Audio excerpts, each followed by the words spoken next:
returned. Detective Inspector Gerald White later described the scene in his notes. The house appeared normal upon first glance. The front door was unlocked but not forced. No windows were broken. The rooms were in order, tidy in that modest English fashion of the 1960s. But the longer one looked, the more disquieting the details became. The air inside felt stale, as if life had been abruptly cut off mid-breath. On the dining table sat 4 plates with the remnants of a meal: boiled potatoes, a dish of peas, and slices of cold lamb.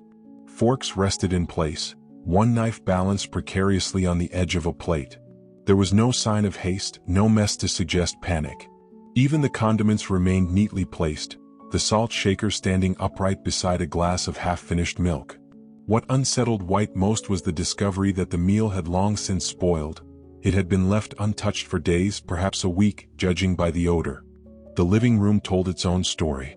A radio rested on the sideboard, switched off but still plugged in. On the mantelpiece were photographs: George Higgins in his work overalls, smiling beside his Morris Minor car; Elizabeth Higgins holding baby Mary with a proud but weary smile; little Thomas in a school uniform, his hair neatly combed. There was no sense of distress or looming misfortune in those frozen images, only the ordinary pride of a working-class family. Yet in that same living room, a single glass had been shattered on the rug. No other signs of struggle were visible. Upstairs, the bedrooms carried the same eerie stasis. Elizabeth's vanity still held her hairbrush, with strands of dark hair caught in its bristles. A dress had been laid out neatly on the bed as if she had intended to wear it the next day. The children's toys remained scattered on the floor: a wooden train set, a small rag doll with one button eye missing. In Thomas's room, his schoolbooks were still open on the desk, pencil resting across a page. The bedclothes were pulled back but never disturbed, as if no one had slept there since that night. It was the silence that struck officers hardest. Houses, even empty ones, carry sounds: the hum of pipes, the creak of timber. But here there was a weight to the quiet, a heaviness that pressed down on anyone who lingered. One officer later admitted he refused to go upstairs a second time. The house felt wrong, he explained in a private interview years later. Not like an ordinary disappearance. More like the place itself wanted us out. Forensics, such as they were in the 1960s, offered no comfort. No fingerprints other than the family's were found. No footprints leading away from the house could be traced in the garden. The back door was bolted from the inside. The windows were all locked.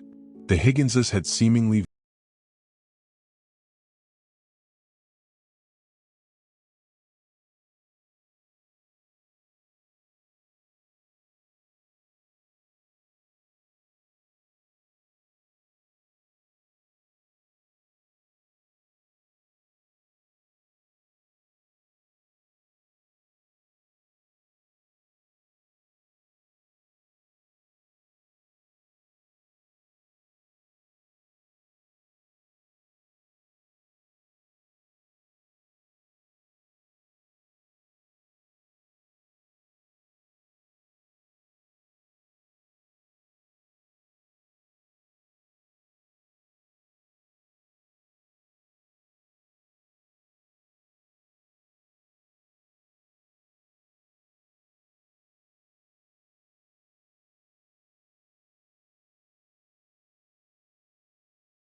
and soon the small street in Hertfordshire became a stage for fear.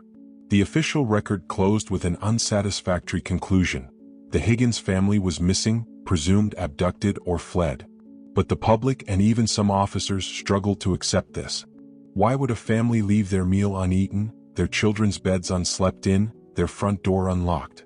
Why had every clock stopped at the same impossible hour? And most haunting of all,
who passed it at night reported an uncanny sense that someone, or something, watched them from the upstairs windows, though no light ever burned within. By April, the search had been scaled back, but the unease only grew. The official files filled with dead ends and unanswered questions, while the village whispered darker explanations. Some spoke of a curse that lingered on the land, others of debts unpaid or secrets buried within the Higgins bloodline. A few, braver or perhaps more foolish than most, wondered aloud if the family had been taken, not by human hands but by something far older, something that had claimed others before them. It was around this time that a schoolteacher, curious and troubled, visited the county archives to review historical records of the Higgins property. What she discovered chilled her more deeply than she admitted aloud. In nearly every generation since the late 1700s, a family tied to the house had disappeared, often without leaving so much as a single body behind. In most cases, the records simply stopped mentioning them, as though they had evaporated from the community. She brought her findings to the authorities, but they were reluctant to reopen their already failing investigation on the basis of folklore and pattern hunting. And so the Higgins family remained lost, neither living nor dead in the minds of those they left behind, suspended in a liminal space between rumor and reality. The vanishing point, as villagers later called it, was not just the moment the Higgins disappeared, it was the moment the village itself began to unravel. Old boundaries between fact and myth weakened. Each creak of the Higgins house became ominous. Each unexplained shadow drew suspicion. It was no longer just the Higgins family who had vanished. It was the sense of safety, of order, of knowing where one life ended and another began. The village of Witherbrook had always seemed ordinary on the surface. Its neat hedgerows, cobblestone lanes, and polite nods exchanged between neighbors. But by the time the Higgins family vanished, that surface had begun to crack. The disappearance seemed to pull at the very fabric of the town, loosening threads of unease that had long been tucked away beneath silence. Chapter 6 focuses on those unraveling whispers, unsettling testimonies from locals who claimed to have seen and heard things no rational explanation could quite contain. It began with Edith Crawley, the widow who lived 2 cottages down from the Higgins home. In her interview, her hands trembled slightly as she clutched a lace handkerchief, the same she had carried for decades. She claimed that in the nights leading up to the family's disappearance, she heard what she could only describe as chanting. It came not from the Higgins house itself, but from the woods behind it, long, low voices repeating words she could not understand. "I thought it was a radio perhaps," she said, "but the sound was wrong. It carried too far. It echoed even though the night was still." Investigators dismissed her claims at first. But Edith wasn't alone. Howard Leeds, a farmhand who walked the lanes late at night, swore he saw figures moving near the Higgins garden. He described them as tall, too tall to be the children, and thin in a way that made the skin crawl. When asked why he didn't intervene, he replied bluntly, "Because they weren't right. You see something wrong, you don't go closer." What struck police more than the content of these accounts was the consistency. People from different parts of Witherbrook, people who did not often speak to one another, reported the same details.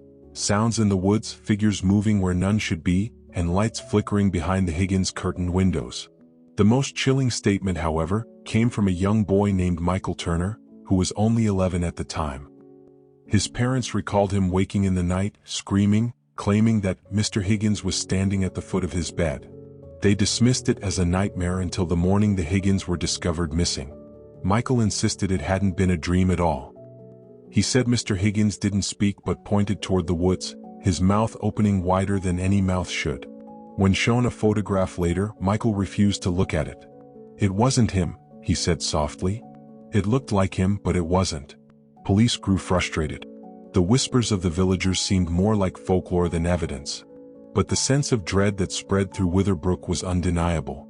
Even constables patrolling the lanes admitted that the village felt wrong at night, as though someone, or something, was always just beyond the hedgerows watching. By the end of that first week, the Higgins home had become a focal point of gossip and fear. Curtains were drawn tighter across the village, locks double-checked, children kept inside after dark. A chilling silence settled over Witherbrook after sunset, broken only by the occasional bark of a dog or the rattle of a loose shutter. The Higgins had not only disappeared, they had left behind an atmosphere heavy with dread, as if their absence had invited something else into the village. Even in daylight, whispers persisted. Some villagers speculated about occult activity. Others suggested the Higgins had uncovered something in the woods they were not meant to find. A handful believed the family had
escape or voluntary flight.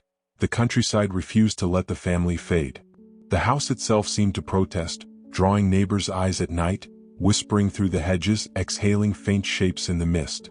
Reports began trickling into the local constabulary, the kind of accounts that detectives learned to laugh at but never truly ignored. An old milkman swore he heard children's laughter in the fog as he cycled past the property one morning at dawn. Another villager, Agnes Crowley, described seeing the faint glow of lamps in the upstairs window, though the electricity had been cut off days earlier. She insisted she heard a piano, a tune played clumsily, the same waltz young Margaret Higgins had practiced at the village hall recital months before her family vanished. Constable William Taverner, a man not prone to superstition, agreed to make an unannounced visit on October 12th. His written notes, preserved in the county archive, remain unsettling even today. He described stepping into the Higgins parlor and finding a dampness on the floorboards, as though the fog itself had seeped indoors. The air smelled faintly of iron and wood smoke. On the dining table, he noticed a shallow imprint in the dust, 5 oval shapes set side by side, almost like fingerprints pressed with force. No one else had been inside the house in weeks. The constable also reported hearing what he believed to be a whisper. Not a draft, not a creak of wood, but a voice, low, drawn out, like a child asking a question. He wrote in his notebook, "Did you see it too?" The words rattled him enough that he left the property immediately, locking the door behind him. His report was filed but officially dismissed as stress.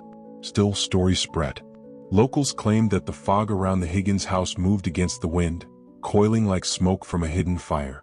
Drivers passing the lane late at night sometimes saw figures standing on the roadside, shapes too tall and too still to be human, dissolving as the headlights struck.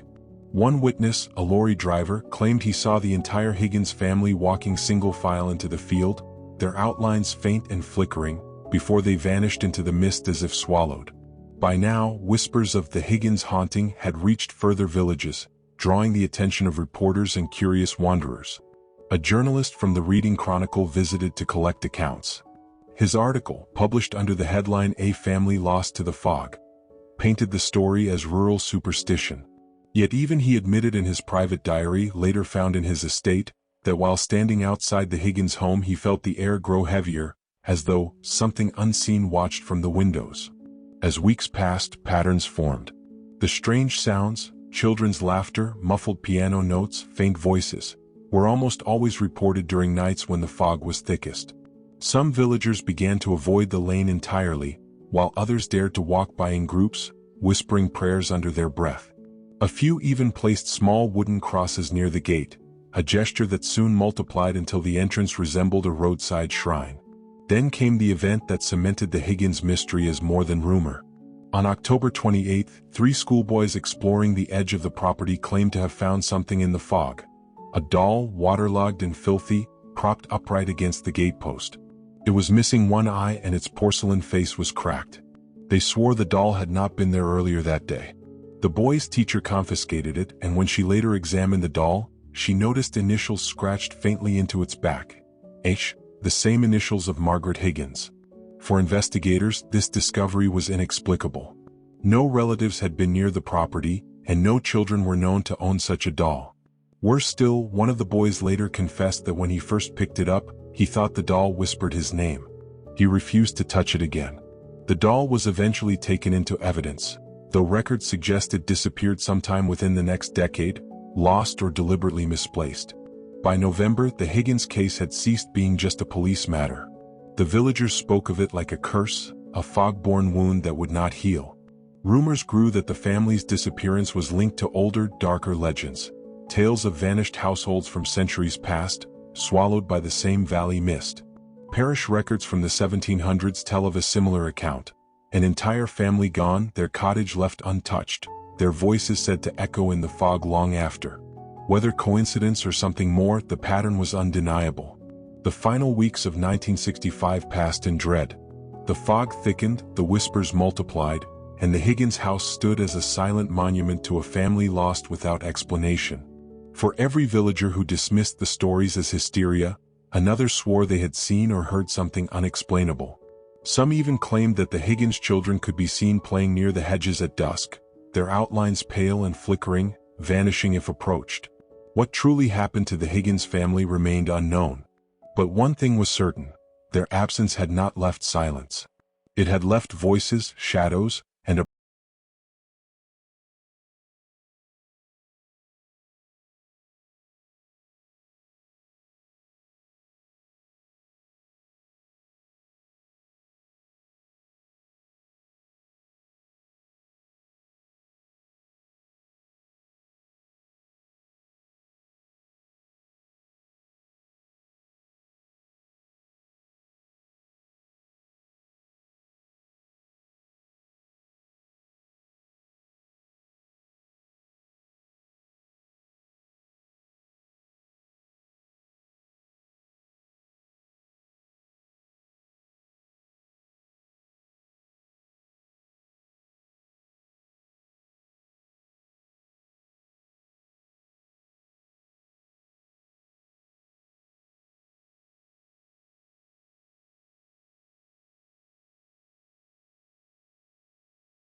gnawed at her mind.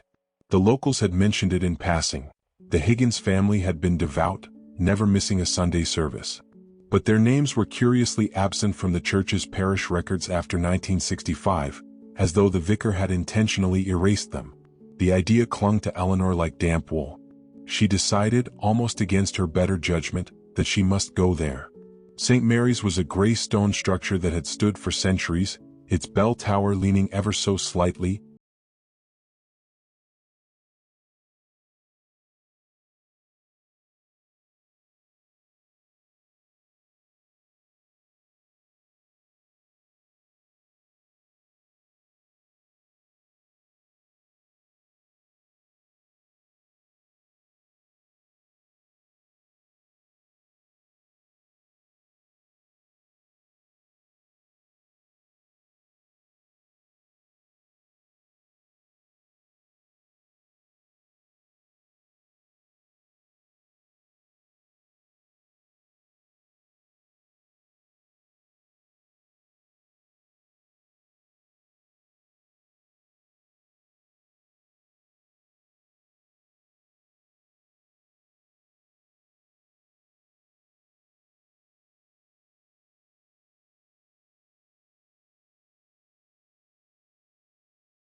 through the stone itself. The body of Thomas Higgins in the coffin stirred, its chest rising with a shallow breath. Eleanor screamed, stumbling backward, her lantern crashing to the ground and shattering. The flame flared, casting wild light over the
the crackle of the gramophone needle scratching at the end of the record.